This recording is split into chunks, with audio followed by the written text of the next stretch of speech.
Assalamualaikum warahmatullahi wabarakatuh. Kenalkan, nama saya Said Abdul Jalil, kelas A, tingkat 1, Prodi S1 Keperawatan. Saya mahasiswa dari Horizon Education Kerawang. Saya di sini akan menjelaskan tentang integrasi nasional. Integrasi nasional. Pengertian integrasi nasional. Integrasi berasal dari bahasa Inggris, yaitu integration, yang berarti kesempurnaan atau keseluruhan. Integrasi nasional adalah usaha dan proses mempersatukan perbedaan-perbedaan yang ada pada suatu negara, sehingga terciptanya keserasiaan dan keselarasan secara nasional. Seperti yang kita ketahui, Indonesia merupakan bangsa yang sangat besar, baik dari kebudayaan ataupun wilayahnya. Di satu sisi, hal ini membawa dampak positif bagi bangsa karena kita bisa memanfaatkan kekayaan alam Indonesia secara bijak atau mengelola budaya-budaya yang melimpah untuk kesejahteraan rakyat. Namun, selain menimbulkan sebuah keuntungan, hal ini juga akhirnya menimbulkan masalah yang baru. Di sini ada faktor-faktor pendorong integrasi nasional. Yang pertama, faktor sejarah yang menimbulkan rasa senasib dan seperjuangan. Dan yang kedua, keinginan untuk bersatu di kalangan bangsa Indonesia sebagaimana dinyatakan dalam Sumpah Pemuda tanggal 28 Oktober 1928. Dan yang ketiga, rasa cinta tanah air di kalangan bangsa Indonesia sebagaimana dibuktikan seperjuangan merebut, menegakkan dan mengisi kemerdekaan. Yang keempat, rasa rela berkorban untuk kepentingan bangsa dan negara sebagaimana dibuktikan oleh banyak pahlawan bangsa yang gugur di medan perjuangan. Dan yang kelima, kesepakatan atau konsensus nasional dalam perwujudan proklamasi kemerdekaan, Pancasila dan Undang-Undang Dasar 1945, bendera merah putih, lagu kebangsaan Indonesia Raya, dan bahasa kesatuan bahasa Indonesia. Kemudian di sini ada faktor-faktor pendukung integrasi nasional. Pertama, penggunaan bahasa Indonesia. Yang kedua, semangat persatuan serta kesatuan di dalam bangsa. Dan yang ketiga, adanya kepribadian dan pandangan hidup kebangsaan yang sama, yakni Pancasila. Dan yang keempat, adanya jiwa dan rasa semangat dalam bergotong royong. Kemudian, di sini juga ada faktor-faktor penghambat integrasi nasional. Yang pertama, masyarakat Indonesia yang heterogen, yaitu beraneka ragam dalam faktor-faktor kesukubangsaan dengan masing-masing kebudayaan daerahnya, bahasa daerah, agama yang dianut, ras dan sebagainya. Kemudian nomor 2, wilayah negara yang begitu luas, terdiri atas ribuan kepulauan yang dikelilingi oleh lautan luas. Ketiga, besarnya kemungkinan ancaman, tantangan, hambatan dan gangguan yang merongrong keutuhan kesatuan dan persatuan bangsa baik yang berasal dari dalam maupun luar negeri. Yang keempat, masih besarnya ketimpangan dan ketidakmerataan pembangunan dan hasil-hasil pembangunan menimbulkan berbagai rasa tidak puas dan keputusan di masalah sara, suku, agama, ras, dan antar golongan, gerakan separatisme dan kedaerahan, demonstrasi, dan juga unjuk rasa. 5. Adanya paham, yaitu etnosentrisme di antara beberapa suku bangsa yang menonjolkan kelebihan-kelebihan budayanya dan menganggap rendah budaya suku bangsa lain. Yang keenam, kurangnya penghargaan terhadap kemajemukan. Ketujuh, kurangnya toleransi antar sesama golongan. 8. Kurangnya kesadaran diri dalam diri masing-masing rakyat Indonesia. Yang kesembilan, adanya sikap ketidakpuasan terhadap ketimpangan dan ketidakmerataan pembangunan. Di sini pentingnya integrasi nasional. Integrasi nasional penting untuk diwujudkan dalam kehidupan masyarakat Indonesia. Dikarenakan Indonesia merupakan negara yang hasil berkembang atau dapat dikatakan negara yang masih mencari jati diri. Selain itu, integrasi nasional sangat penting untuk diwujudkan karena integrasi nasional merupakan suatu cara yang dapat menyatukan berbagai macam perbedaan yang ada di Indonesia. Masyarakat yang terintegrasi dengan baik merupakan harapan bagi setiap negara. Sebab Integrasi masyarakat merupakan kondisi yang diperlukan bagi negara untuk membangun kejayaan nasional demi mencapai tujuan yang diharapkan.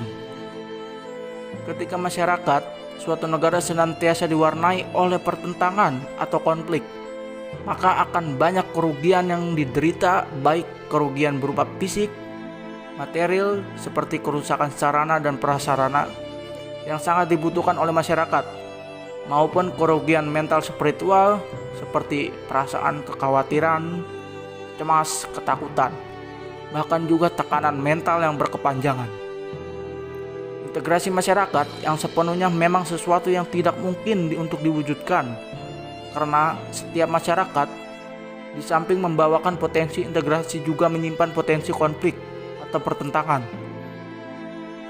persamaan kepentingan, kebutuhan untuk bekerja sama, kerja konsensus tentang nilai-nilai tertentu dalam masyarakat merupakan potensi yang mengintegrasikan. Sebaliknya, perbedaan-perbedaan yang ada dalam masyarakat seperti perbedaan suku, perbedaan agama, perbedaan budaya, dan juga perbedaan kepentingan adalah menyimpan potensi konflik. Terlebih apabila perbedaan-perbedaan itu tidak dikelola dan disikapi dengan cara dan sikap yang tepat. Upaya integrasi terus dilakukan agar Indonesia menjadi satu kesatuan yang mana disebutkan dalam semboyan Bhinneka Tunggal Ika. Adanya upaya mengintegrasikan Indonesia. Perbedaan-perbedaan yang ada tetap harus diakui dan dihargai sehingga Indonesia menjadi negara yang dapat mencapai tujuannya. Selain menghargai dan mengakui berbagai macam perbedaan di Indonesia, masyarakat Indonesia harus memiliki rasa toleransi terhadap sesama sehingga tidak terjadi konflik yang berkepanjangan yang dapat merugikan Indonesia. Di sini ada pluralitas masyarakat Indonesia. Kenyataan bahwa masyarakat Indonesia merupakan suatu hal yang sudah sama-sama dimengerti. Dengan meminjam istilah yang digunakan oleh Clifford Geertz, masyarakat majemuk adalah merupakan masyarakat yang terbagi-bagi ke dalam sub-subsistem yang kurang lebih berdiri sendiri-sendiri. Dalam mana masing-masing subsistem terikat ke dalam oleh ikatan-ikatan yang bersifat primordial. Struktur masyarakat Indonesia ditandai oleh dua cirinya yang unik. Secara horizontal, masyarakat Indonesia ditandai oleh kenyataan adanya kesatuan-kesatuan secara sosial berdasarkan perbedaan-perbedaan suku, bangsa, perbedaan agama, adat, serta perbedaan-perbedaan kedaerahan. Secara vertikal, struktur masyarakat Indonesia ditandai oleh adanya perbedaan-perbedaan vertikal antara lapisan atas dan lapisan bawah yang cukup tajam. Dalam dimensi horizontal, kemajubukan masyarakat Indonesia dapat dilihat dari adanya berbagai macam suku bangsa, seperti bangsa Jawa, suku bangsa Sunda, suku bangsa Batak, suku bangsa Minangkabau, suku bangsa Dayak, dan lain-lain. Tentang beberapa jumlah suku bangsa yang ada di Indonesia, ternyata dapat perbedaan yang cukup untuk disignifikan di antara para ahli tentang Indonesia. Hildred Geertz misalnya menyebutkan adanya lebih dari 300 suku bangsa Indonesia dengan bahasa dan identitas kulturalnya masing-masing. Sedangkan Skinner menyebutkan lebih dari 35 suku bangsa di Indonesia dengan bahasa dan adat istiadat yang berbeda satu sama lain. Perbedaan yang mencolok dari jumlah suku bangsa yang disebutkan oleh masing-masing dapat dikatakan bahwa masyarakat Indonesia adalah masyarakat yang majemuk. Suku-suku bangsa ini bisa dinamakan bangsa seperti bangsa Melayu, bangsa Jawa, bangsa Bugius, dan sebagainya. Masing-masing suku bangsa memiliki wilayahnya kediaman sendiri, daerah tempat kediaman nenek moyang suku bangsa yang bersangkutan. Pada umumnya dinyatakan melalui mitos yang meriwayatkan asal-usul bangsa yang bersangkutan. Anggota masing-masing suku bangsa cenderung memiliki identitas tersendiri sebagai anggota suku bangsa yang bersangkutan, sehingga dalam keadaan tertentu mereka mewujudkan rasa setia kawan, solidaritas dengan sesama suku bangsa asal, berkaitan erat dengan keragaman suku sebagaimana dikemukakan di atas adalah keragaman adat istiadat, budaya, dan bahasa daerah. Setiap suku bangsa yang ada di Indonesia masing-masing memiliki adat istiadat, budaya, dan bahasanya yang berbeda satu sama lain. Sekarang dikenal sebagai adat istiadat budaya dan bahasa daerah. Kebudayaan suku selain terdiri nilai-nilai dan aturan-aturan tertentu, juga terdiri atas kepercayaan-kepercayaan tertentu, pengetahuan tertentu, serta sastra dan seni yang diwariskan dari generasi ke generasi. Kemudian di sini ada dimensi integrasi nasional, yaitu dimensi integrasi nasional. Integrasi nasional dapat dilihat dari dua dimensi, yaitu dimensi vertikal dan dimensi horizontal. Dimensi vertikal dari integrasi adalah dimensi yang berkenaan dengan upaya menyatukan persepsi, keinginan, dan harapan yang ada antara elit dan massa atau antara pemerintah, menyatukan persepsi, keinginan, dan harapan yang ada antara elit dan massa atau antara pemerintah dan rakyat. Jadi, integrasi vertikal merupakan upaya mewujudkan integrasi dengan menjabatani perbedaan-perbedaan antara pemerintah dan rakyat. Integrasi nasional dalam dimensi yang demikian biasa disebut dengan integrasi politik. Sedangkan dimensi horizontal dari integrasi adalah dimensi yang berkenaan dengan upaya mewujudkan persatuan di antara perbedaan-perbedaan yang ada dalam masyarakat itu sendiri, baik perbedaan wilayah, tempat tinggal, perbedaan suku, perbedaan agama, perbedaan budaya, dan perbedaan lainnya. Jadi, integrasi horizontal merupakan upaya mewujudkan integrasi dengan menjabatani perbedaan antar kelompok dalam masyarakat. Integrasi nasional dalam dimensi ini biasa disebut dengan integrasi teritorial. Pengertian integrasi nasional mencakup dimensi vertikal maupun dimensi horizontal. Dengan demikian, persoalan integrasi nasional menyangkut keserasiaan hubungan antara pemerintah dan rakyat, serta keserasiaan hubungan di antara kelompok-kelompok dan masyarakat dengan latar belakang perbedaan di dalamnya dalam upaya mewujudkan integrasi nasional Indonesia. Tantangan yang dihadapi datang dari keduanya.